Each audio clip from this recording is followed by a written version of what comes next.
জীবনে কিছুই পাইলাম না তোমার কাছে।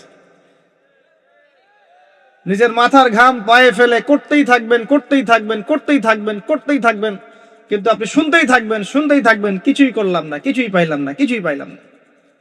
অমুক ভাবি কত ভালো আছে, অমুক কত ভালো আছে, অমুকের এত আছে, অমুকের তত আছে। সুবহানাল্লাহ। এটা আমাদেরই দোষ।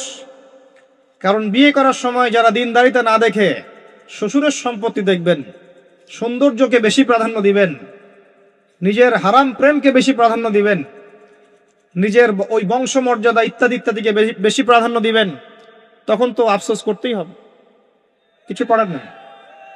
এই জন্যই তো নবী সাল্লাল্লাহু আলাইহি ওয়াসাল্লাম বলেছেন যে দিনদার স্ত্রীদেরকে দেখে বিয়ে করো, যার মধ্যে দিনের বুঝ আছে, জ্ঞান আছে, একে দেখে বিয়ে করো। তবে এখানেও একটা বিষয় আপনাকে সতর্ক করতে চাই যে প্রত্যেকটা বোরখার পিছনেই সঠিক দিনদারিতা থাকে না।